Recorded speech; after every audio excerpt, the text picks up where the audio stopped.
Meu filho tem me ligado todas as noites às 21h15 durante exatamente 4 meses. Sempre me pergunta a mesma coisa. Mãe, você está sozinha? Se eu respondo que sim, ele simplesmente desliga.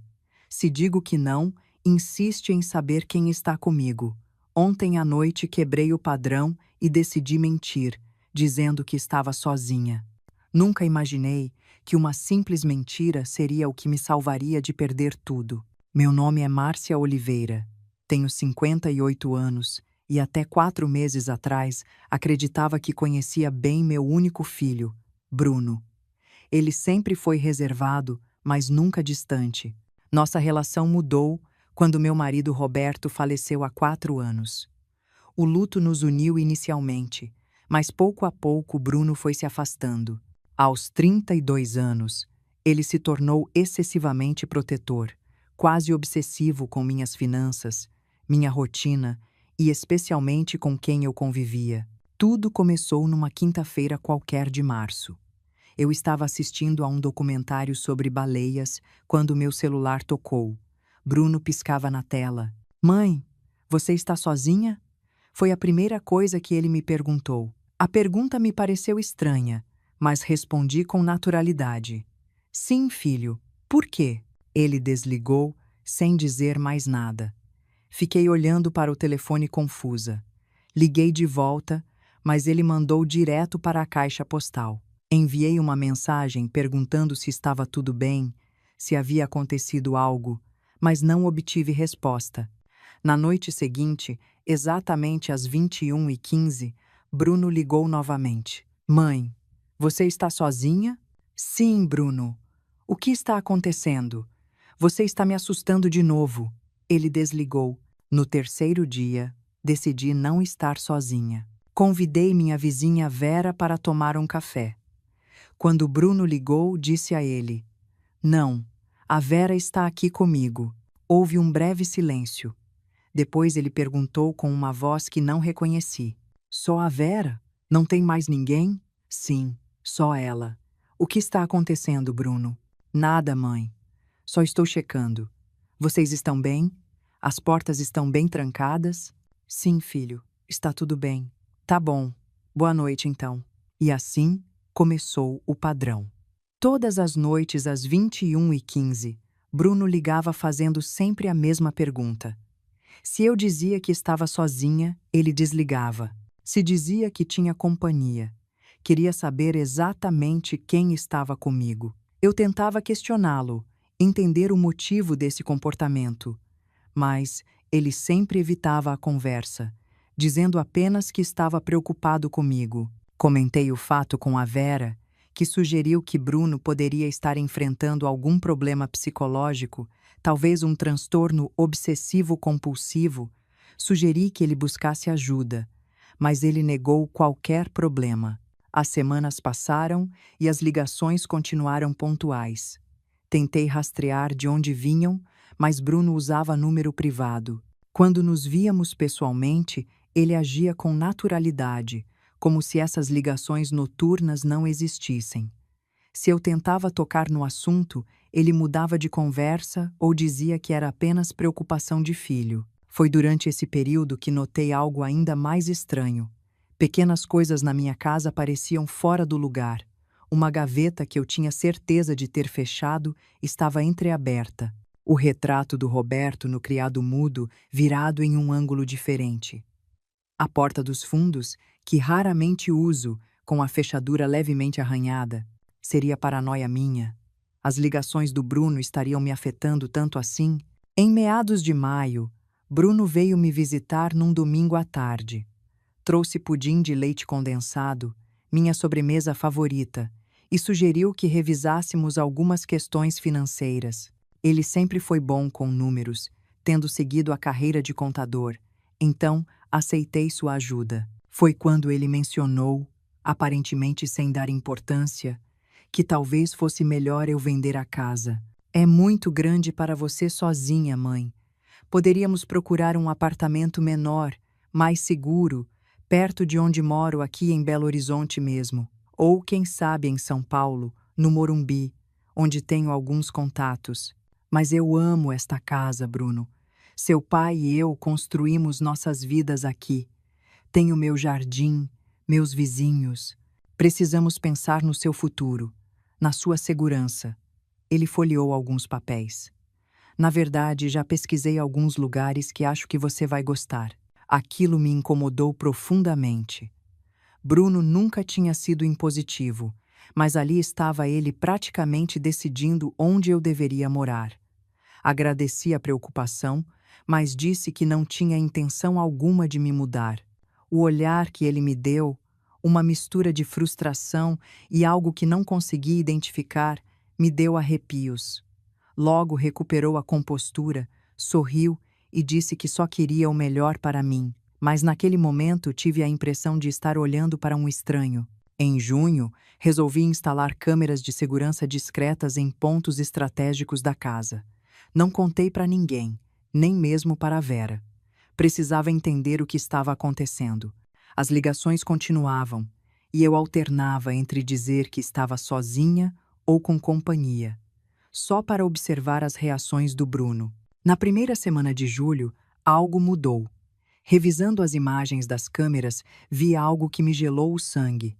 À 1h20 da manhã, uma figura encapuzada entrou pela porta dos fundos da casa usando uma chave, moveu-se com familiaridade pelos cômodos escuros, foi ao meu escritório e revirou algumas gavetas. Pela estrutura física, o reconheci imediatamente. Era Bruno.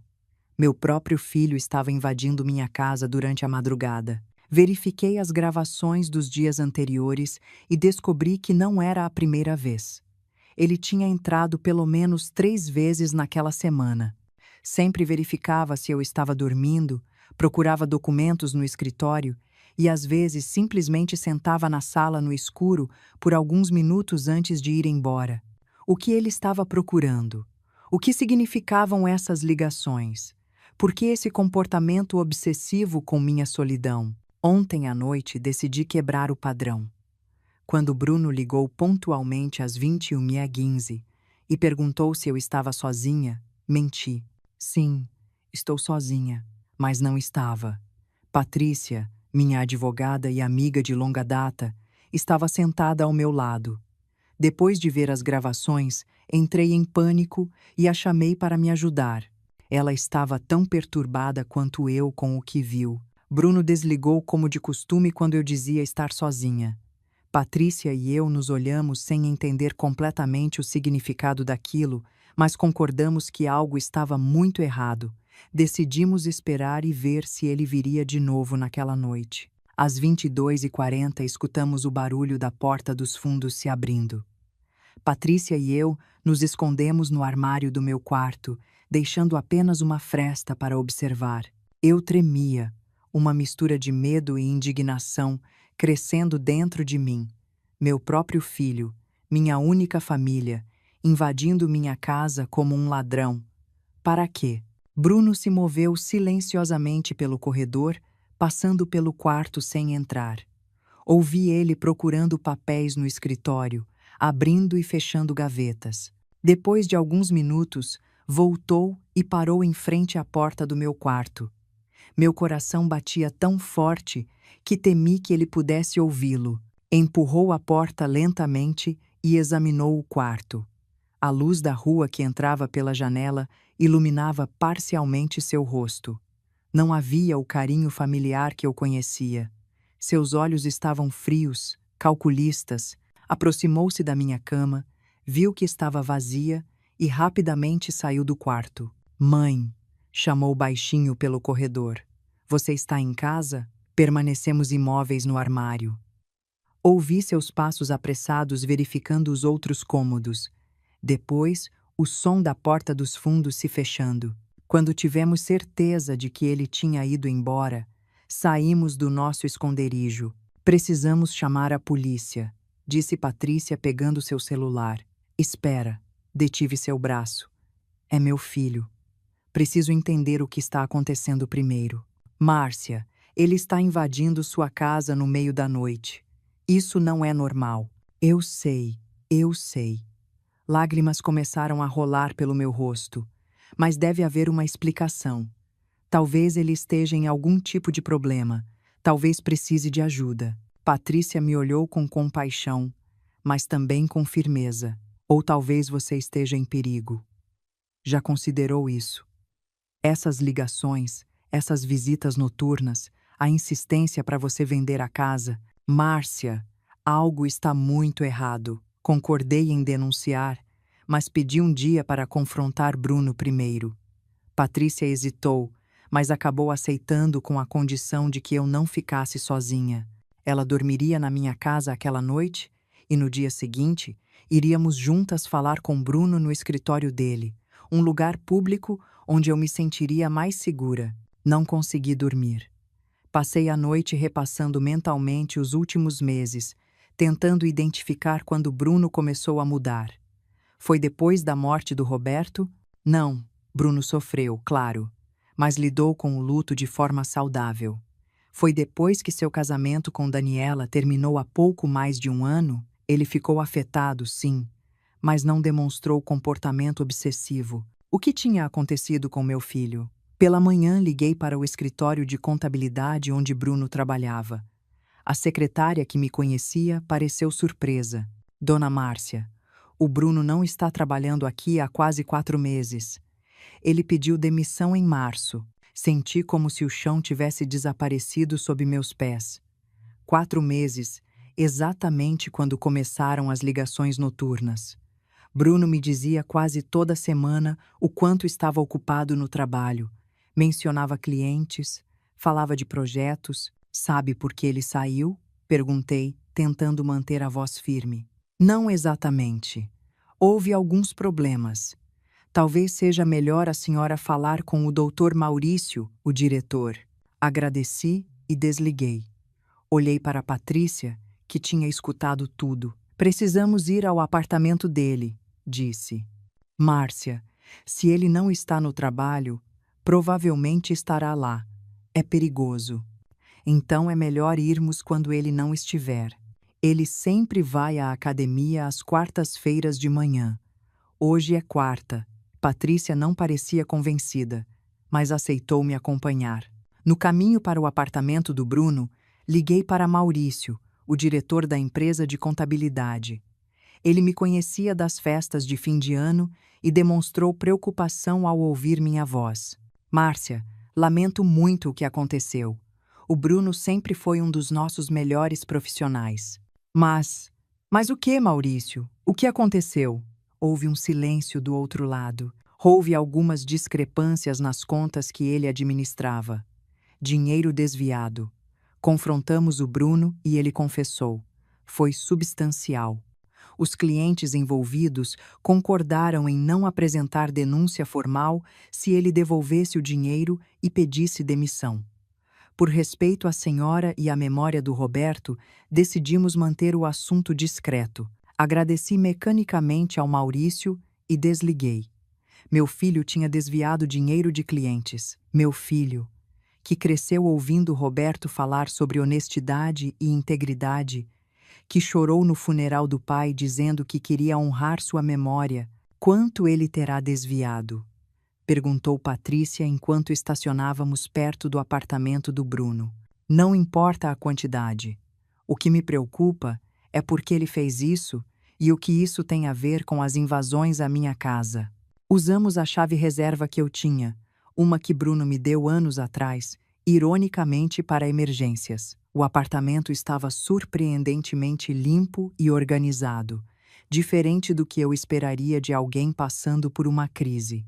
Na escrivaninha, encontramos algumas contas atrasadas e notificações de dívidas. Aparentemente, apesar do dinheiro desviado, Bruno estava com problemas financeiros. No quarto, Patrícia encontrou algo ainda mais perturbador. Uma pasta com todos os meus documentos, escritura da casa, extratos bancários, apólices de seguro, incluindo o seguro de vida que Roberto deixou em meu nome, um valor considerável. Márcia, disse Patrícia segurando um documento. Você assinou uma procuração dando ao Bruno autoridade sobre suas decisões financeiras? Não, nunca. Ela me mostrou o papel. Era minha assinatura. ou algo muito parecido, uma falsificação sofisticada. Ele poderia usar isso para vender sua casa sem seu consentimento, transferir seu dinheiro.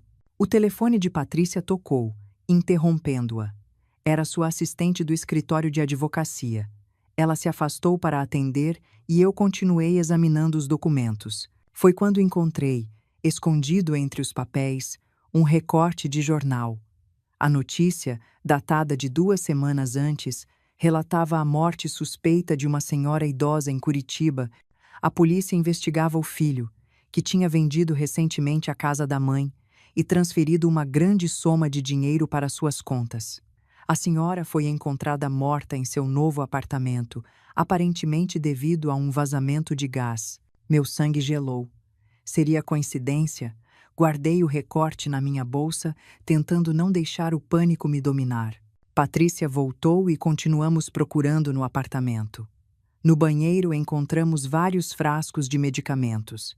Alguns eram ansiolíticos com receita, outros que não reconheci. Tirei fotos das etiquetas com meu celular para pesquisar depois. Acho que já vimos o suficiente, disse Patrícia olhando o relógio. O Bruno pode voltar a qualquer momento. Antes de sair, decidi dar uma última olhada no quarto. Foi então que notei algo estranho no armário. Uma caixa de ferramentas parcialmente visível atrás das roupas. Abri e encontrei ferramentas básicas, chaves de fenda, alicates e um pequeno frasco de vidro sem etiqueta, contendo um líquido transparente. Ao lado, um maço de papéis. Eram instruções para a manipulação de um tipo de sedativo, detalhando doses e efeitos. Patrícia, chamei com a voz trêmula. Ela veio rapidamente e olhou para o frasco. Não toque nisso, disse ela, pegando um lenço para envolver o frasco. Vamos levar para analisar. Ouvimos o barulho de uma chave na porta principal. Patrícia e eu nos olhamos paralisadas. O Bruno deveria estar na academia, sussurrei. Pelo visto, mudou de planos. Rapidamente, Patrícia guardou o frasco em sua bolsa. Não tínhamos como sair sem passar pela sala. Olhei ao redor desesperada e apontei para a janela do quarto. Dava para a escada de incêndio. Vamos, sussurrei, abrindo a janela. Descemos silenciosamente pela escada de incêndio, tentando não fazer barulho. O apartamento do Bruno ficava no 3º andar, e quando chegamos ao térreo, ouvimos a janela do quarto bater. Bruno tinha descoberto nossa fuga. Corre, disse Patrícia, e corremos até o carro. Entrei rapidamente enquanto ela ligava o motor. Pelo espelho retrovisor, vi Bruno saindo do prédio procurando ao redor. Nos viu e começou a correr em nossa direção. Mãe! Gritou. Espera, eu posso explicar! Patrícia acelerou, deixando-o para trás. Para onde vamos? Perguntei, meu coração batendo forte. Ao laboratório de um amigo. Precisamos saber o que tem nesse frasco. Depois, direto à delegacia. Durante o caminho, liguei para a Vera pedindo que verificasse minha casa. Estava preocupada que Bruno pudesse ir lá. Ela aceitou e disse que ligaria assim que chegasse. No laboratório, o amigo de Patrícia, um químico forense aposentado chamado Jorge, nos recebeu com preocupação. Preciso que analise isso o mais rápido possível, explicou Patrícia, entregando-lhe o frasco. Suspeitamos que seja algum tipo de sedativo ou pior. Jorge assentiu e levou o frasco. Enquanto esperávamos, mostrei a Patrícia as fotos que tirei dos medicamentos. Este aqui, apontou ela, é um medicamento psiquiátrico forte para transtornos de personalidade, alucinações. O Bruno nunca mencionou problemas psiquiátricos, respondi aturdida. A data da receita é de apenas 4 meses atrás, e pelo que parece, ele não está tomando regularmente. Vários comprimidos ainda estão nos frascos. Meu celular tocou. Era a Vera. Márcia, estou na sua casa. Está tudo bem, mas tem algo estranho no seu quarto. Você poderia vir? Patrícia e eu trocamos olhares. Vamos para aí, Vera. Não toque em nada e não deixe ninguém entrar. Jorge voltou com os resultados preliminares. É uma mistura de drogas, explicou. Principalmente barbitúricos e algo que parece um opioide sintético. Em doses pequenas causaria sonolência, confusão. Em doses maiores seria fatal. E o pior, dificilmente seria detectado numa autópsia de rotina. Agradecemos ao Jorge e prometemos voltar mais tarde para um laudo formal. No caminho para minha casa, Patrícia estava visivelmente tensa. Márcia, seu filho pode estar planejando matar você. As palavras caíram como pedras no meu estômago. Por quê? Pelo dinheiro do seguro? Pela casa? Não sabemos os detalhes, mas a combinação da procuração falsa, o recorte de jornal sobre aquela outra morte, as drogas, é um padrão muito claro. Lágrimas rolavam pelo meu rosto. Como chegamos a este ponto? O que aconteceu com meu filho? Patrícia segurou minha mão brevemente. Não sei, Márcia. Mas agora precisamos garantir sua segurança. Chegamos à minha casa, onde a Vera nos esperava, visivelmente nervosa. Ela nos conduziu ao meu quarto. Estava procurando seu carregador de celular e olhei embaixo da cama, explicou. Foi quando vi isso. Me ajoelhei e olhei para onde ela apontava. Embaixo da cama havia um pequeno dispositivo eletrônico conectado a um tubo fino que corria até a parede. Seguindo o tubo, descobrimos que levava até a válvula do aquecedor a gás do quarto. É um temporizador, disse Patrícia examinando o dispositivo, programado para abrir a válvula de gás às 3 da manhã. Lembrei do recorte de jornal. A senhora encontrada morta por vazamento de gás. Desde quando isso está aqui? Perguntei, lutando contra o pânico. Patrícia examinou o dispositivo mais de perto. Pela poeira ao redor, diria que foi instalado muito recentemente. Provavelmente ontem à noite, quando o Bruno esteve aqui. A Vera cobriu a boca com as mãos, horrorizada. Você acha que ele queria? Acho que precisamos chamar a polícia agora, disse Patrícia já pegando o telefone. E você não pode ficar aqui esta noite. Enquanto ela ligava para a polícia, meu celular tocou. Era Bruno. Mostrei a tela do celular para Patrícia, que assentiu indicando que eu atendesse. Fez sinal para que eu colocasse no viva voz. Bruno, atendi tentando controlar a voz. Mãe, disse ele, soando estranhamente calmo. O que você estava fazendo no meu apartamento? Eu estava preocupada com você, filho. Preocupada? Por quê? Estou perfeitamente bem. Você perdeu o emprego há 4 meses e não me contou. Tem estado invadindo minha casa durante a noite. Isso não me parece bem, Bruno. Houve uma pausa. Quem te disse que perdi o emprego? O Maurício me contou tudo sobre o dinheiro desviado, o acordo para você sair discretamente. Outra pausa mais longa. Você não deveria ter se metido nisso, mãe. Estava tudo sob controle. Eu tinha um plano. Que plano, Bruno? O que está acontecendo com você? Não posso falar sobre isso por telefone. Preciso te ver pessoalmente. Patrícia fez sinais negativos vigorosos com a cabeça. Estou com a Patrícia agora, respondi. Podemos nos encontrar no escritório dela. Não. Sua voz endureceu. Só nós dois. É um assunto de família. Venha ao meu apartamento agora. Bruno, estou assustada. Encontramos coisas no seu apartamento e aqui na minha casa. Coisas que sugerem que você pode estar planejando me machucar. Uma risada curta, quase desdenhosa. Te machucar? Você é minha mãe. Estou tentando te proteger. O mundo lá fora é perigoso, cheio de gente que quer se aproveitar de senhoras que moram sozinhas. Como aquela senhora no jornal, a que morreu por vazamento de gás e cujo filho vendeu sua casa e ficou com o dinheiro. Silêncio total do outro lado. Foi você, não foi? Continuei, a voz tremendo. Você tem algo a ver com a morte dela? Não sei do que você está falando. O dispositivo no meu quarto, Bruno, para abrir a válvula de gás enquanto eu dormia. Foi você quem instalou. Você não entende nada, replicou, a voz agora carregada de raiva. Está tudo conectado. Todos eles estão por aí, esperando, observando, querendo o que é nosso, o que é meu por direito. Quem são eles, Bruno? Não importa. O que importa é que logo tudo isso vai acabar. Estaremos seguros. Você precisa de ajuda, filho. Encontramos seus medicamentos. Por que não me contou que estava em tratamento psiquiátrico? Esses medicamentos me deixam lento, confuso. Não consigo ver a verdade quando os tomo. Os padrões, as conexões, tudo fica nebuloso. Olhei para Patrícia, que assentiu encorajadoramente. A polícia estava a caminho, murmurou. Bruno, por favor, vamos nos encontrar com seu médico. Juntos podemos resolver isso. Não há tempo, respondeu com uma nota de urgência na voz. Eles estão se aproximando. Preciso agir hoje, esta noite. O que você vai fazer, Bruno? Vou fazer o que é necessário. Você vai entender depois, mãe. Vai me agradecer.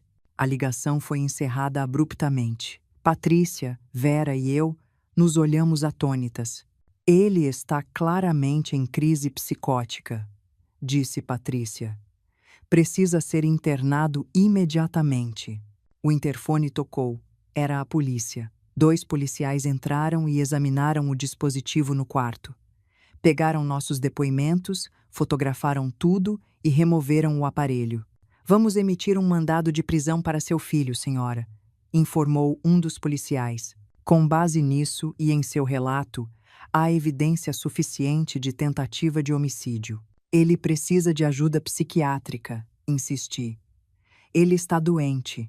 Isso será determinado por avaliação médica depois da detenção.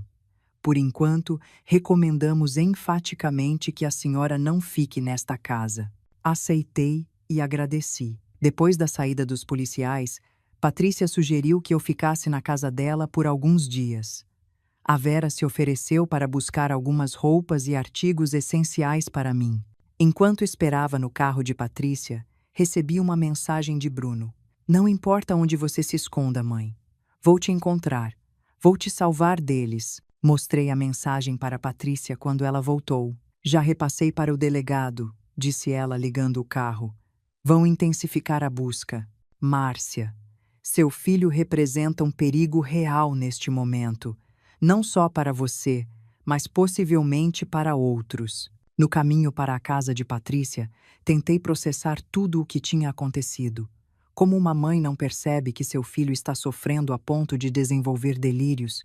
Como não vi os sinais? Não se culpe, disse Patrícia como se lesse meus pensamentos. Os transtornos psiquiátricos podem se desenvolver de forma silenciosa, especialmente em adultos. O Bruno claramente foi bom em esconder os sintomas até que não conseguiu mais. Mas por que agora? O que desencadeou? Talvez o estresse financeiro depois de perder o emprego? Talvez o divórcio?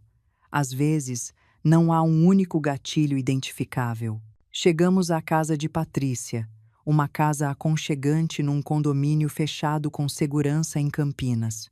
Seu marido Fernando nos recebeu com chá e um abraço solidário. A Vera chegou pouco depois com minhas coisas. Vocês acham que ele vai vir até aqui? Perguntei, me sentindo culpada por envolver mais pessoas nessa situação. É improvável, respondeu Fernando, que trabalhava como consultor de segurança. Ele não sabe onde moramos, sabe? Não, que eu saiba, respondi. Nunca visitei vocês com o Bruno. Para ter certeza, já avisei a segurança do condomínio, disse Patrícia. Eles têm a descrição e a foto dele. Mais tarde recebemos notícias do delegado. A polícia tinha ido ao apartamento do Bruno, mas ele não estava lá. Vizinhos relataram tê-lo visto saindo apressadamente com uma mochila. Seu carro também não estava na garagem. Emitimos um alerta, informou o delegado por telefone. Todas as viaturas estão atentas. Se ele tentar fazer contato, nos avise imediatamente. Passei uma noite inquieta, acordando a cada pequeno barulho. Pela manhã, Patrícia me trouxe o jornal. Na primeira página havia a foto do Bruno com a manchete: Homem procurado por tentativa de homicídio contra a própria mãe. Chorei ao ler a notícia que detalhava os eventos recentes e mencionava a possível conexão com outro caso similar. Isso é um pesadelo, murmurei. O telefone de Patrícia tocou. Era o delegado novamente. Encontramos o carro dele abandonado perto da rodovia, informou. Há sinais de que ele pode ter pegado carona ou usado transporte público. Ampliamos a busca para cidades vizinhas. As horas se arrastavam. Patrícia precisou ir ao escritório, mas Fernando ficou comigo trabalhando remotamente. Sua presença tranquila me confortava, embora eu mal conseguisse me concentrar em qualquer coisa. Meus pensamentos estavam constantemente no Bruno. Onde ele estaria? O que estaria planejando? Como as coisas tinham chegado a esse ponto? No final da tarde, a Vera veio me visitar trazendo algumas roupas que eu tinha esquecido e um álbum de fotos antigo que pensou que me confortaria. Folheando-o, vi Bruno em diferentes fases: bebê sorridente, criança concentrada construindo castelos de areia, adolescente orgulhoso na formatura. Olha ele! Mostrei a Vera uma foto do Bruno aos 16 anos, sorrindo ao lado do pai. Como aquele menino se transformou nisso? A mente humana é misteriosa, Márcia, respondeu Vera segurando minha mão. Talvez ele já estivesse lutando há muito tempo e apenas escondia de todos nós. Meu celular tocou exibindo um número desconhecido. Olhei para Fernando, que assentiu e se aproximou para escutar. Atendi e coloquei no viva voz. Alô? Márcia Oliveira. Uma voz masculina que não reconheci. Aqui é o Dr. Carlos Mendes, do Hospital Psiquiátrico Santa Teresa. Meu coração acelerou. Sim, sou eu. Estou ligando a respeito de seu filho, Bruno Oliveira. Ele se apresentou voluntariamente à nossa unidade de emergência há cerca de 2 horas. Ele está aí? Perguntei incrédula. Está bem? Fisicamente, sim. Mentalmente está em crise. Declarou que vem tendo episódios psicóticos há alguns meses e parou de tomar a medicação prescrita. Pediu para ser internado, porque, nas palavras dele, está perdendo o controle e teme machucar alguém. Senti uma mistura de alívio e tristeza profunda. Fernando apertou meu ombro em apoio. Ele mencionou algo sobre mim? Perguntei ansiosa. Sim, na verdade. Expressou grande preocupação pela sua segurança, mas de maneira confusa e paranoica. Mencionou pessoas que estão observando e conspirações. São sintomas clássicos do quadro que estamos observando. Ele comentou sobre tentar me machucar? Uma breve pausa. Senhora Oliveira, estou ciente do boletim policial. O Bruno confessou ter instalado um dispositivo na sua casa e ter planejado ações que prefiro não detalhar por telefone. Estamos em contato com as autoridades. Ele ficará sob nossa supervisão e custódia, enquanto avaliamos seu estado mental. Posso vê-lo. Não recomendamos visitas neste estágio inicial. Ele está bastante agitado e precisamos estabilizá-lo primeiro. Talvez em alguns dias. Gostaria que a senhora viesse ao hospital amanhã para conversar pessoalmente sobre seu histórico e planejar o tratamento.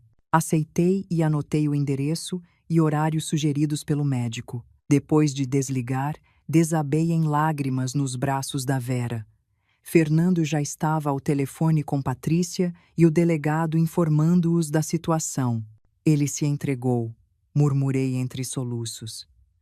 Ainda há uma parte dele lá dentro que sabe que precisa de ajuda. Na manhã seguinte, Patrícia me acompanhou ao hospital. O Dr. Mendes, um homem de meia idade com olhos gentis, nos recebeu em seu consultório. O Bruno está sofrendo de um transtorno esquizoafetivo, explicou ele. Com base no que pudemos avaliar até agora, os sintomas provavelmente começaram cerca de 1 ano atrás, talvez depois do divórcio, mas se intensificaram nos últimos meses. Como não me dei conta? Lamentei. Nos víamos regularmente. Pessoas com este transtorno podem parecer perfeitamente normais por longos períodos. Os delírios tendem a se concentrar em áreas específicas, enquanto o resto do funcionamento mental permanece relativamente intacto. É como se eles vivessem em duas realidades paralelas, uma funcional e outra dominada pelos delírios. E agora, ele iniciará um tratamento intensivo, medicação adequada, terapia individual e em grupo. O caminho é longo, mas com adesão rigorosa ao tratamento, muitos pacientes conseguem controlar bem os sintomas e retomar uma vida relativamente normal. E quanto às acusações criminais? O médico suspirou. Isso dependerá do sistema judicial. No entanto, dado seu estado mental documentado e o fato de ter se entregado voluntariamente, há boas chances de que seja determinado tratamento compulsório em vez de prisão convencional. Vamos preparar um relatório detalhado para as autoridades. Ao sair do hospital, me sentia estranhamente mais leve, apesar da gravidade da situação. Pelo menos agora Bruno estava seguro. Não representava perigo para si mesmo ou para outros, e receberia a ajuda necessária. Durante as semanas seguintes, mergulhei em leituras sobre esquizofrenia e transtornos relacionados, determinada a entender melhor o que meu filho enfrentava. Participei de grupos de apoio para familiares, onde ouvi histórias que me fizeram perceber que não estava sozinha nessa jornada dolorosa. Conversei longamente com o Dr. Mendes sobre como ajudar na recuperação do Bruno, aprendendo sobre gatilhos, sinais de recaída e a importância do apoio familiar consistente. 3 semanas após a internação, recebi uma ligação de Maurício, o ex-chefe do Bruno. Márcia, há algo mais que você precisa saber. Algo que pode ajudar no caso do Bruno. Tenho pensado muito nisso e acho que é importante. Encontrei Maurício no escritório dele no centro da cidade no dia seguinte. Ele parecia nervoso, brincando constantemente com uma caneta enquanto falava. Não te contei tudo antes, confessou. O desvio de dinheiro não foi tão simples como expliquei. O Bruno não estava só transferindo valores para suas contas. Ele estava obsessivamente documentando supostas irregularidades nos nossos procedimentos contábeis. Que tipo de irregularidades? Nenhuma real. Eram fabricações da mente dele. Ele criou um elaborado sistema de arquivos conectando transações normais a uma suposta rede de lavagem de dinheiro. Começou a acusar diretores de estarem envolvidos com organizações criminosas. Falava em códigos, padrões que só ele conseguia ver. Maurício abriu uma pasta e me mostrou alguns documentos. Olha isso! Ele fez diagramas complexos, usou marcadores coloridos, criou uma narrativa inteira. Na época, achamos que era uma tentativa elaborada de desviar a atenção do que ele realmente estava fazendo. Mas agora, sabendo do diagnóstico dele, percebo que era manifestação clara da doença. E por que não mencionou isso antes? Maurício suspirou profundamente. Vergonha, talvez, de não ter percebido o quão doente ele estava, de tê-lo tratado como um criminoso comum, quando claramente havia algo muito errado, e também medo do que essa publicidade negativa poderia fazer à empresa. Mas depois de saber que ele se internou voluntariamente, que ele realmente está lutando contra uma doença, não consigo mais guardar isso. Você tem esses documentos que ele criou? Alguns. A maioria foi destruída quando ele saiu, mas guardei parte como precaução legal, caso ele tentasse nos processar ou algo assim. Ele me entregou uma pasta grossa. Achei que poderia ajudar na defesa dele. Mostra claramente um padrão de pensamento delirante meses antes dos incidentes com você. Há datas em tudo. É uma linha do tempo da deterioração mental dele. Agradeci a Maurício com sinceridade, tocada pelo fato dele ter guardado aquilo e agora estar disposto a ajudar, mesmo arriscando a reputação da empresa. Levei os documentos diretamente ao douto André Lima, o advogado criminalista que Patrícia me indicou. Ele os examinou com crescente interesse por mais de 1 hora, fazendo anotações. Isso é ouro, Márcia, disse finalmente, tirando os óculos e esfregando os olhos. prova inequívoca de que o comportamento delirante do Bruno no trabalho precedeu em muito suas ações contra você. Estabelece um padrão claro de deterioração mental ao longo do tempo, perfeitamente consistente com esquizofrenia não tratada. As datas, os diagramas, a progressão da complexidade dos delírios, isso vai ser crucial para nossa defesa. Alguns dias depois, enquanto organizava o escritório em casa tentando me manter ocupada, encontrei um envelope que não reconheci, escondido entre papéis antigos numa gaveta que raramente abria. Dentro havia documentos financeiros recentes do Bruno, extratos bancários impressos, contratos de empréstimo com assinaturas recentes, uma apólice de seguro de vida em meu nome que eu desconhecia completamente, datada de apenas 2 semanas antes da internação dele. Meu coração disparou enquanto lia os documentos. Como aquilo tinha parado ali? Bruno devia ter escondido durante uma de suas invasões noturnas. Levei os papéis para Patrícia analisar naquela mesma tarde. Depois de examiná-los cuidadosamente por quase 1 hora, conferindo cada página, ela me explicou com expressão grave. Ele contraiu dívidas enormes nos últimos meses. Empréstimos em pelo menos 3 bancos diferentes, todos em valores máximos que conseguiu aprovar. Cartões de crédito no limite e usou praticamente todo esse dinheiro para comprar esta apólice de seguro de vida para você, com ele como beneficiário único. Quanto? Perguntei sentindo um calafrio percorrer minha espinha. 1,5 milhão de reais. A quantia me deu tonturas. Tive que me sentar. Era uma soma absurda, surreal. Por que ele faria isso? De onde tirou coragem para contrair dívidas assim? Pelo que podemos reconstruir, depois de desviar dinheiro no trabalho e ser descoberto, o Bruno entrou em desespero financeiro total. Ele tinha que devolver o dinheiro, estava endividado, sem emprego. Simultaneamente, sua condição mental se deteriorava rapidamente. Na lógica distorcida da doença, ele viu uma solução: contratar um seguro alto para você e então me matar para receber o dinheiro, completei. A cruel realidade finalmente se revelando em sua totalidade. Patrícia assentiu sombriamente. O mais perturbador é que a apólice tem uma cláusula específica que cobre morte acidental, incluindo expressamente vazamento de gás. Olha aqui, está destacado na página 3. Ele pesquisou exatamente o tipo de seguro que pagaria no cenário que ele estava planejando. Senti náuseas. Corri para o banheiro e vomitei. A dimensão do plano do Bruno, meu próprio filho, era muito mais calculada e fria do que eu tinha imaginado. Quando voltei, Patrícia estava preparando um chá para mim. O que isso significa para o caso?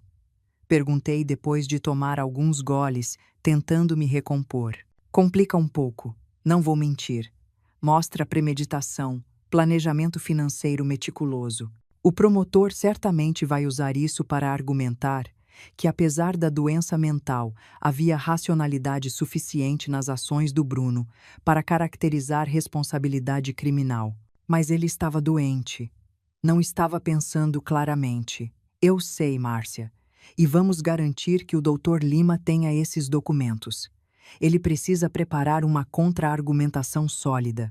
A boa notícia é que, combinado com os documentos delirantes do trabalho, podemos argumentar que essa aparente racionalidade financeira era, na verdade, parte do sistema delirante dele, que ele estava seguindo a lógica interna de sua doença mental, não pensando de forma verdadeiramente racional. Aquela noite não consegui dormir. Voltei para minha própria casa, que tinha sido liberada pela polícia, mas cada cômodo me trazia lembranças dolorosas. Fiquei olhando para o teto do meu quarto, o mesmo teto que Bruno tinha planejado que eu nunca mais veria, pensando em como meu filho tinha planejado meticulosamente minha morte. A mesma pessoa que embalei nos meus braços quando nasceu, para quem cantei canções de ninar noite após noite.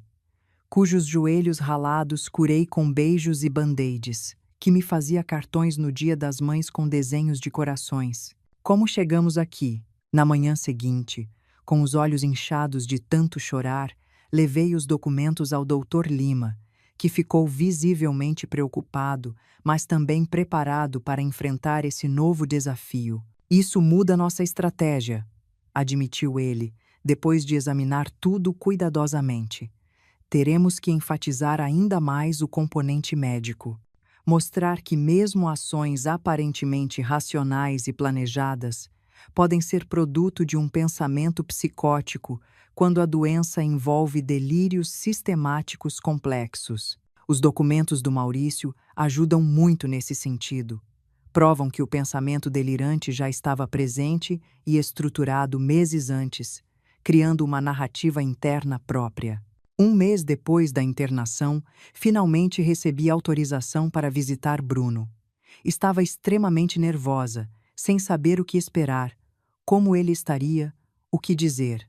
O Bruno, que entrou na sala de visitas, parecia muito mais magro do que me lembrava, com olheiras profundas marcando seu rosto pálido, mas seus olhos estavam mais claros, mais presentes do que eu tinha visto em muitos meses. Havia algo de familiar neles novamente. Mãe, disse suavemente, parando na entrada da sala, sem se atrever a se aproximar. Filho, respondi abrindo os braços, lágrimas já começando a rolar. Ele hesitou, olhando para seus próprios pés, mas então se aproximou lentamente e me abraçou. Senti seu corpo tremer com soluços silenciosos e abracei-o com força, como não fazia há tanto tempo. Me lembro de tudo, sussurrou contra meu ombro. Do que planejei fazer, como pude pensar em fazer isso com você. Não era você, respondi, acariciando seu cabelo como fazia quando era pequeno, quando ele tinha pesadelos e corria para meu quarto. Era a doença. Você estava doente e não sabia. Sentamos em cadeiras desconfortáveis de plástico, mas segurei sua mão durante toda a conversa. Bruno falou com dificuldade sobre como os sintomas tinham começado, sua voz falhando em vários momentos. No início, eram só pequenas suspeitas. Achava que alguns colegas comentavam sobre mim quando eu passava, que me olhavam de forma estranha. Depois vieram os pensamentos invasivos, ideias que eu não conseguia tirar da cabeça. Comecei a ver padrões em tudo. Números de placa de carro, horários, conversas aleatórias, tudo parecia conectado, como se houvesse uma conspiração gigante e só eu conseguisse ver. Ele esfregou o rosto com as mãos. Então as vozes começaram. No início eram sussurros, mas foram ficando mais altas, mais insistentes. Me convenceram de que havia uma conspiração para prejudicar você, para tomar tudo de você, e que eu era o único que podia te proteger. Na minha mente distorcida pela doença, a única maneira de te proteger era te libertar deste mundo antes que eles pudessem te fazer sofrer. Quando você parou de tomar os medicamentos, uns 2 meses depois que comecei, os remédios me deixavam sonolento, lento. Eu achava que eles faziam parte da conspiração, que estavam me drogando para eu não conseguir ver a verdade, para eu não conseguir te proteger. Quando parei, tudo piorou exponencialmente. Li sobre aquela senhora no jornal e, de alguma forma, minha mente criou uma narrativa completa onde eu precisava fazer o mesmo. Parecia tão lógico, tão necessário. Por que as ligações, filho? Perguntei suavemente. Por que sempre me perguntar se eu estava sozinha? Nos meus delírios, acreditava que eles poderiam estar com você, te monitorando, esperando o momento certo. Se você dizia que estava com alguém, eu precisava saber quem era para verificar se não era um deles, se não eram agentes da conspiração. Ele esfregou os olhos, claramente envergonhado. Não faz nenhum sentido agora, mas naquele momento parecia perfeitamente lógico, urgente até. Era como se minha vida inteira girasse em torno de te proteger dessa ameaça invisível que só eu podia ver. E quando eu dizia que estava sozinha, as vozes me diziam que se eu mantivesse contato por muito tempo, eles poderiam rastrear a ligação, descobrir o plano. Na minha mente delirante, verificar sua situação e desligar rapidamente era uma forma de proteção, tanto sua quanto minha. Se você estava sozinha, significava que ainda havia tempo, que eu ainda podia executar o plano antes que eles chegassem. Aquela noite, quando menti, comecei hesitante, mal conseguindo formar as palavras. Salvou sua vida, ele completou com a voz embargada, seus olhos se enchendo de lágrimas novamente. Eu tinha decidido que seria aquela noite. O dispositivo estava programado, testado, instalado. Se você tivesse dito que estava com a Patrícia, eu só teria monitorado por telefone como sempre, verificado que tudo estava seguindo o plano conforme as vozes me instruíam. Mas quando você disse que estava sozinha, quebrando o padrão habitual, e eu cheguei lá para te encontrar justamente com a Patrícia, foi como um curto-circuito no delírio. Ele pausou, respirando fundo. Por um breve momento, muito breve, percebi que algo estava fundamentalmente errado com minha percepção da realidade. Como você poderia ter mentido para mim? Por quê? E se você estava mentindo sobre isso, sobre o que mais eu estava errado? Foi a primeira rachadura na estrutura delirante. Não foi suficiente para me parar naquele momento, mas plantou uma semente de dúvida. Nos dias seguintes, enquanto fugia, aquela dúvida cresceu, até eu finalmente procurar ajuda. Ficamos em silêncio por alguns minutos longos, o peso daquela revelação pairando entre nós como uma presença física. Eu apertava sua mão e ele apertava a minha de volta. Mãe, seja qual for o resultado do julgamento, qualquer que seja a sentença, quero que saiba que estou completamente comprometido com o tratamento agora. Tomo os medicamentos religiosamente, participo de todas as terapias.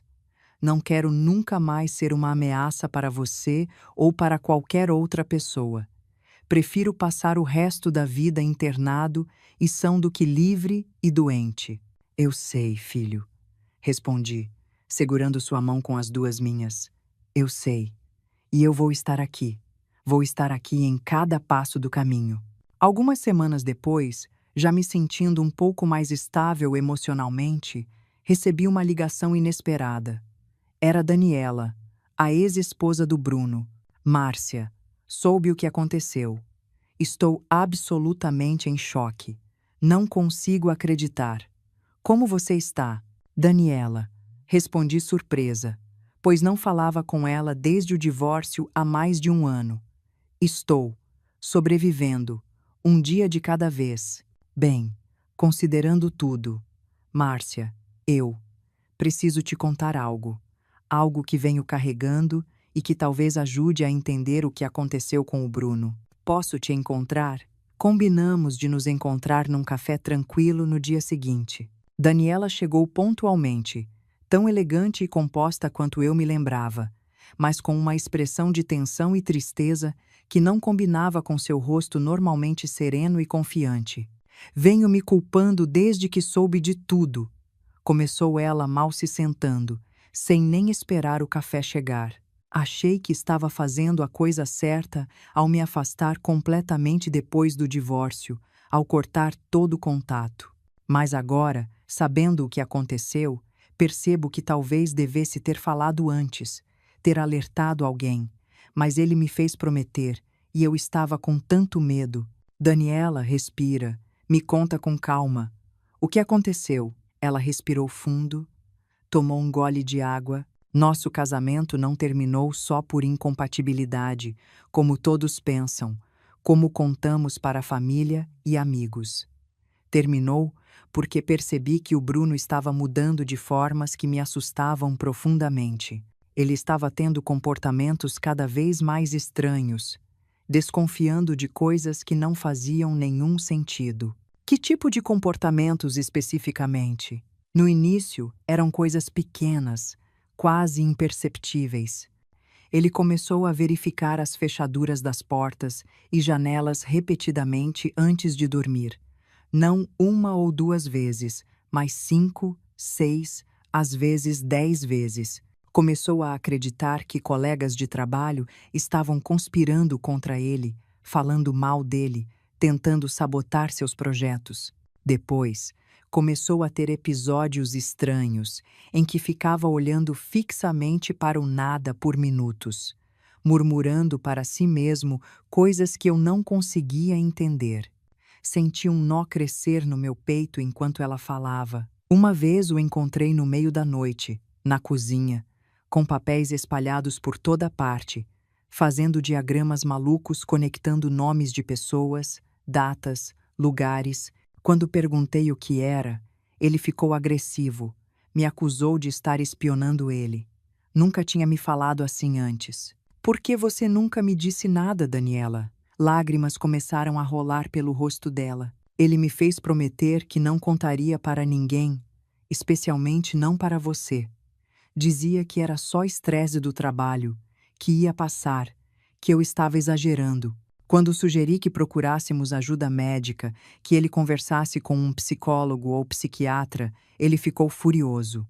Me acusou de querer controlá-lo, de ser como os outros que estavam contra ele. Foi aterrorizante, Márcia. Eu simplesmente não reconheci o homem com quem me casei. Foi por isso que você pediu o divórcio? Ela assentiu vigorosamente, secando as lágrimas com um guardanapo. Tentei convencê-lo a buscar ajuda por meses, mas ele se recusava categoricamente. Ficava cada vez mais paranoico.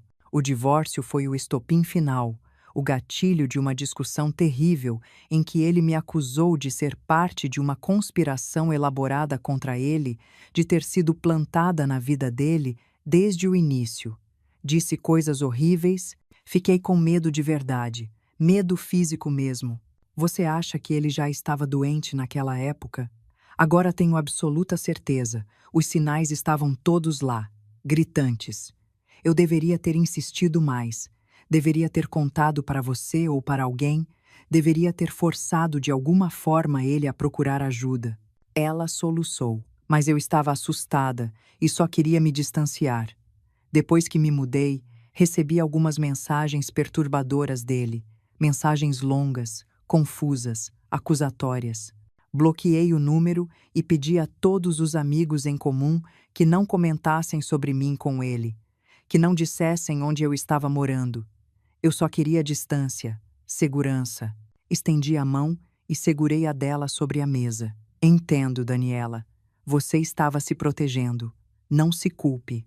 Você não poderia ter previsto o que aconteceria, e forçar alguém adulto a se tratar é praticamente impossível, especialmente quando a pessoa não reconhece que está doente. Mas se eu tivesse falado com você, te alertado, talvez você tivesse percebido os sinais mais cedo. Talvez ele tivesse recebido ajuda antes de chegar a esse ponto extremo. Talvez nada disso tivesse acontecido. Segurei sua mão com mais força. Não podemos viver de talvez, Daniela. Não podemos voltar no tempo. O importante é que agora ele está sendo tratado, está recebendo a ajuda que precisa, e sua informação vai ser valiosa. Mostra que os sintomas começaram bem antes, que não foi algo súbito. Gostaria de visitá-lo, disse Daniela ansiosamente. Se você acha que seria bom para ele, eu ainda me importo com ele, sabe? Apesar de tudo, considerei cuidadosamente. Pensando no estado atual do Bruno e nas recomendações médicas, achei que uma visita de Daniela poderia ser perturbadora demais naquele momento, potencialmente desestabilizadora. Acho que agora ainda não é o momento certo, expliquei gentilmente. Ele está num estágio delicado do tratamento.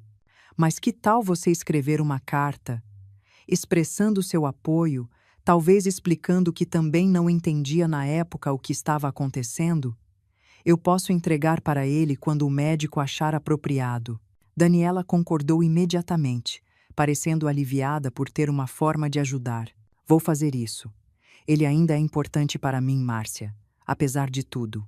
Apesar do medo, do divórcio, de tudo. A gente passou anos juntos.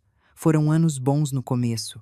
Voltei para casa refletindo longamente sobre a conversa.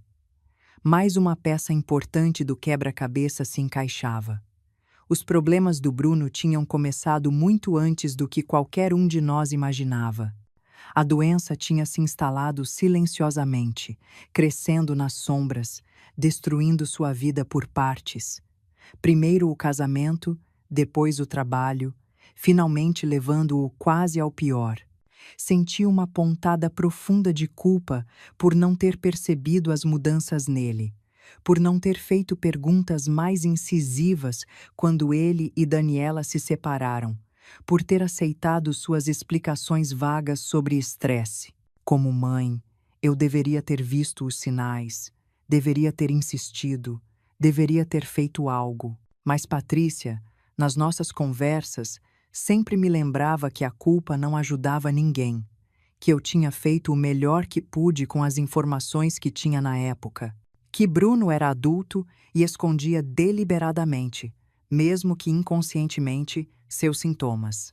Os meses seguintes foram um turbilhão de preparativos legais intensos. O Dr. Lima trabalhou incansavelmente, reunindo todas as evidências médicas disponíveis, organizando os documentos de Maurício, os laudos psiquiátricos cada vez mais detalhados, o depoimento de Daniela, que ela formalizou por escrito. Contratamos também um perito psiquiátrico independente para fazer uma avaliação completa do Bruno, que corroborou completamente o diagnóstico de transtorno esquizoafetivo com características paranoides. O julgamento foi finalmente marcado para o início de novembro, cerca de 4 meses após a internação de Bruno. Nos dias que antecederam o julgamento, vivi num estado de ansiedade constante e debilitante. Mal conseguia comer, dormia poucas horas por noite, acordava com o coração disparado.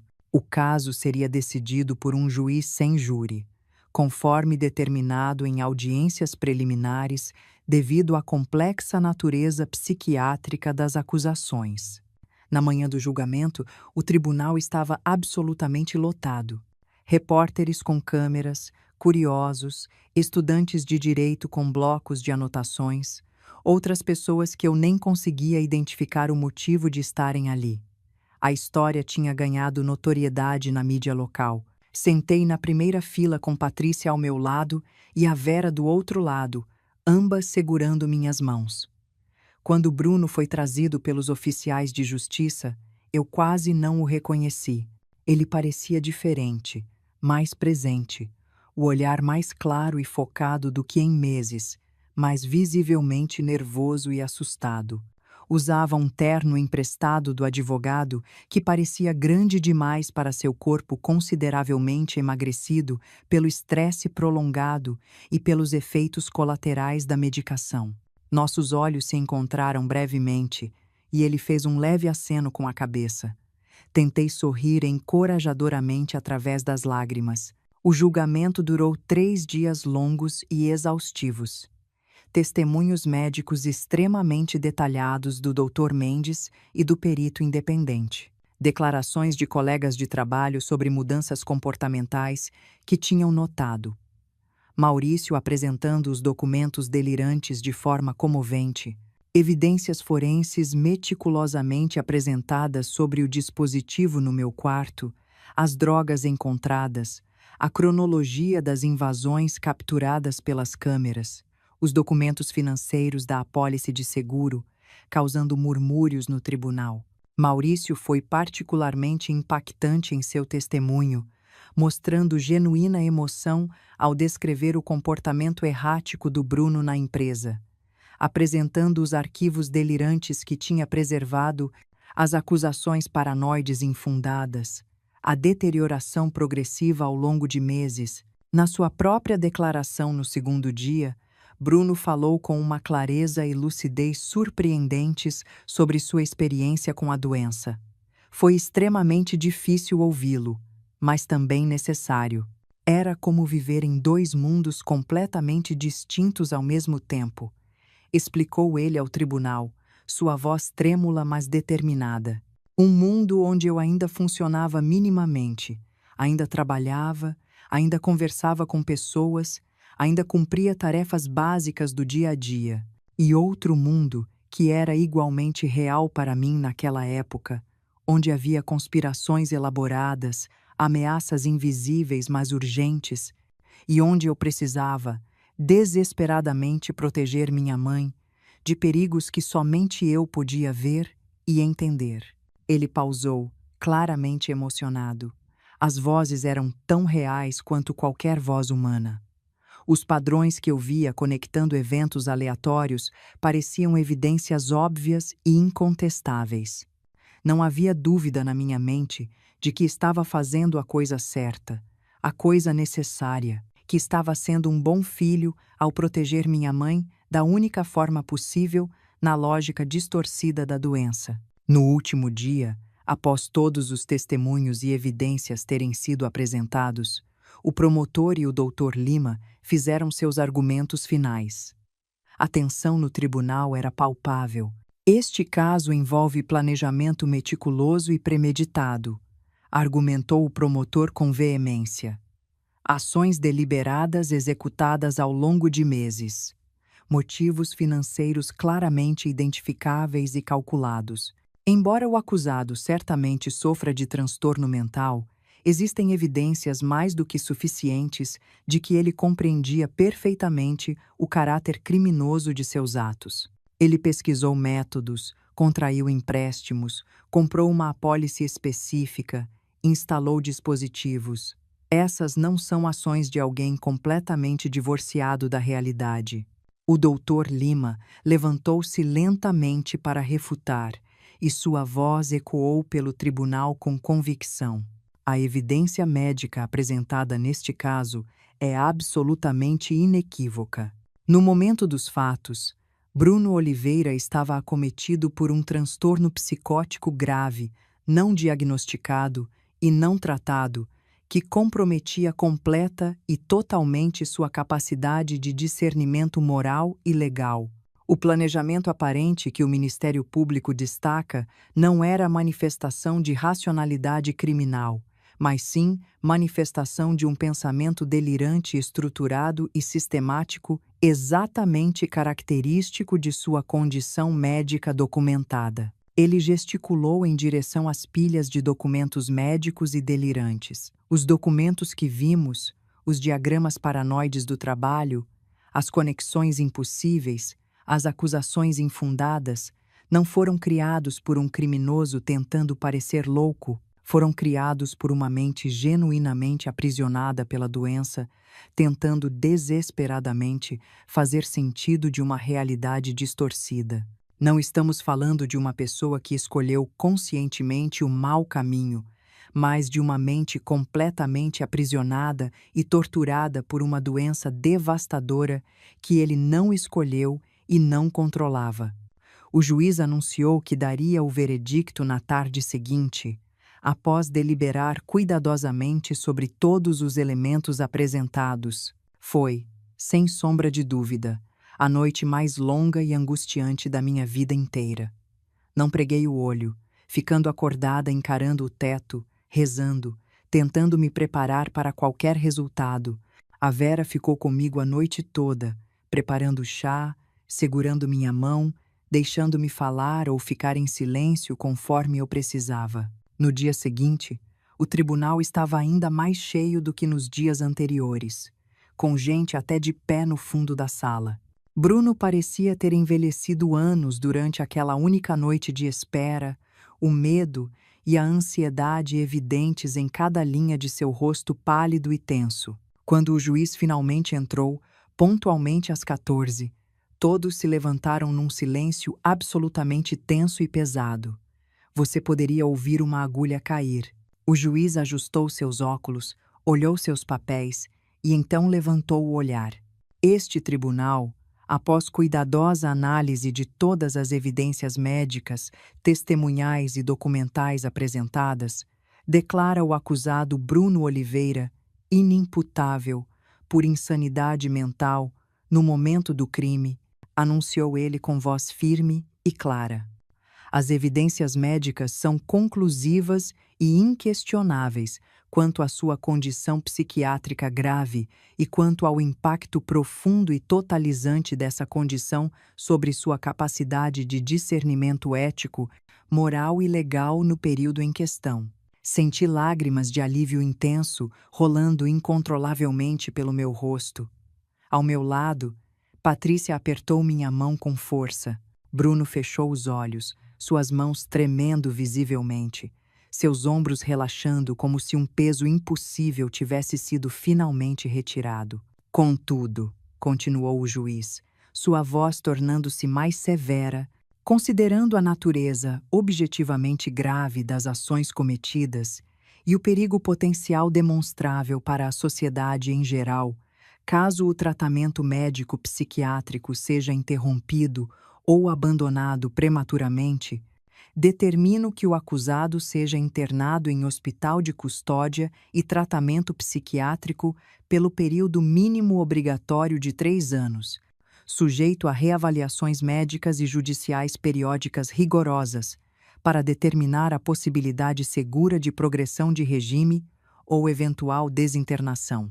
Era, nas circunstâncias terríveis que vivíamos, o melhor resultado humanamente possível.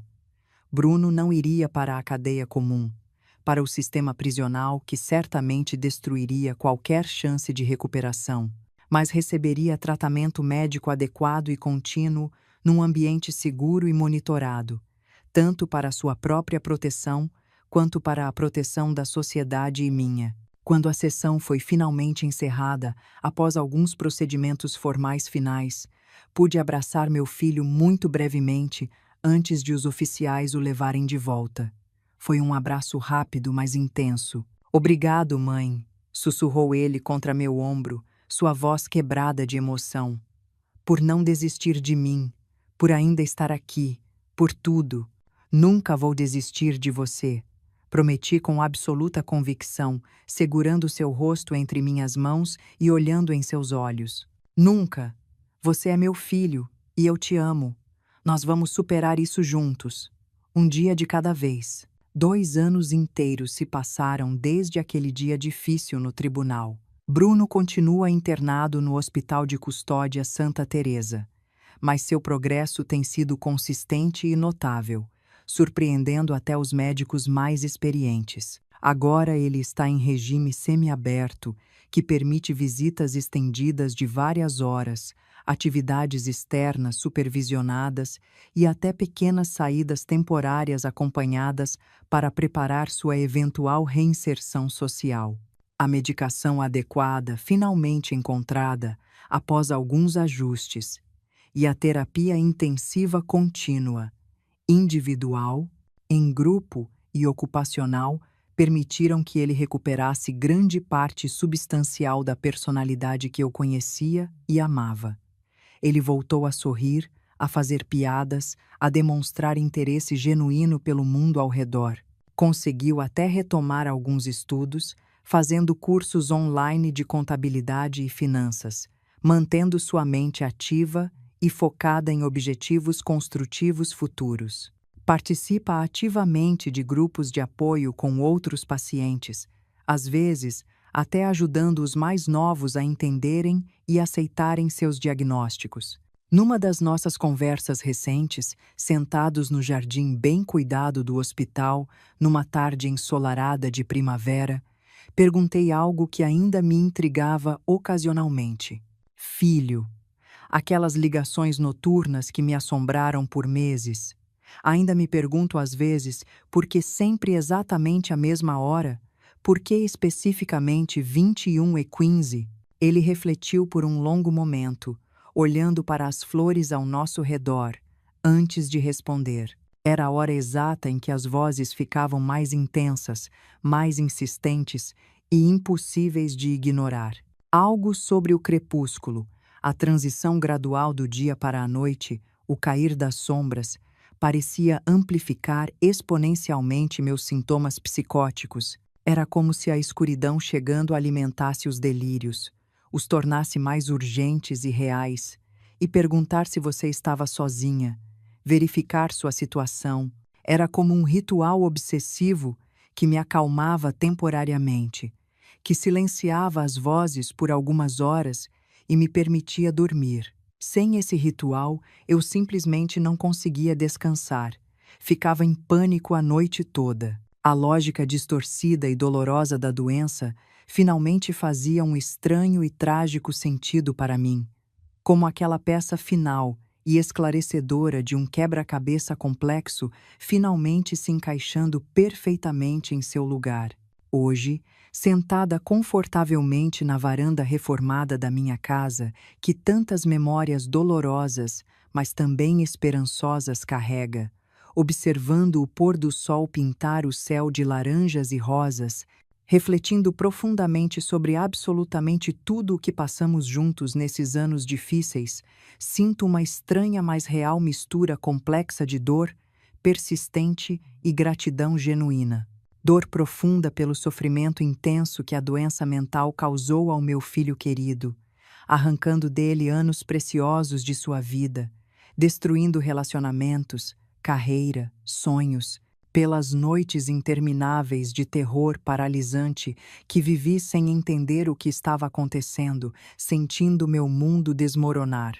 Pelo relacionamento entre mãe e filho, que precisará ser reconstruído muito lentamente, com paciência infinita e confiança frágil como vidro, peça por peça, dia após dia, mas também gratidão imensa e sincera por aquele momento crucial de intuição inexplicável que me fez quebrar o padrão estabelecido na hora certa. Por ter mentido naquela noite específica quando disse que estava sozinha, embora Patrícia estivesse ali comigo, rompendo assim a previsibilidade que alimentava o plano, aquela simples mentira, dita quase sem pensar, desencadeou a sequência de eventos que salvaram minha vida física e possivelmente também a vida emocional e mental do Bruno, tirando-o abruptamente de uma espiral psicótica descendente que muito provavelmente poderia ter terminado de forma ainda infinitamente mais trágica e irreversível para todos nós. Meu telefone toca, interrompendo minhas reflexões melancólicas. É Bruno ligando do hospital, como faz regularmente agora, já não mais às 21h15. Aquele horário específico e assustador ficou definitivamente no passado, mas em horários variados e saudáveis do dia, conforme sua rotina de tratamento e recuperação permite. Já não perguntando obsessivamente se estou sozinha numa voz fria e distante, mas compartilhando animadamente pequenos mas significativos progressos do dia, discutindo planos modestos mas esperançosos para o futuro próximo, relembrando com carinho lembranças felizes da infância que lentamente ressurgem e se fortalecem à medida que a névoa espessa da doença se dissipa gradualmente com o tratamento consistente. Oi, filho. Atendo com um sorriso genuíno na voz, me sentindo profundamente grata pela oportunidade preciosa de ouvir sua voz saudável e presente mais uma vez, e por todos os dias que ainda teremos juntos pela frente. A vida toda é feita essencialmente de padrões reconfortantes que nos dão conforto psicológico e sensação de segurança e previsibilidade no caos do mundo. Mas às vezes, em momentos cruciais, quebrar deliberadamente um padrão estabelecido pode ser exata e literalmente a única coisa que nos salva da destruição completa. Se esta história tocou algo profundo em seu coração, se fez você refletir sobre a força do amor materno, os mistérios da mente humana e a linha tênue entre confiança e sobrevivência, deixe um comentário. Diga-me de onde você está assistindo. E se você conhece alguém que precisa entender a importância da saúde mental ou a coragem que às vezes é necessária para agir, compartilhe. Curta, inscreva-se no canal e ative as notificações para mais histórias da vida real que nos lembram que, mesmo nas situações mais sombrias, a intuição pode ser nossa maior aliada. porque a verdadeira força não está em nunca ter medo, mas sim em ter a coragem de enfrentar a verdade, mesmo que ela venha da pessoa que você mais ama.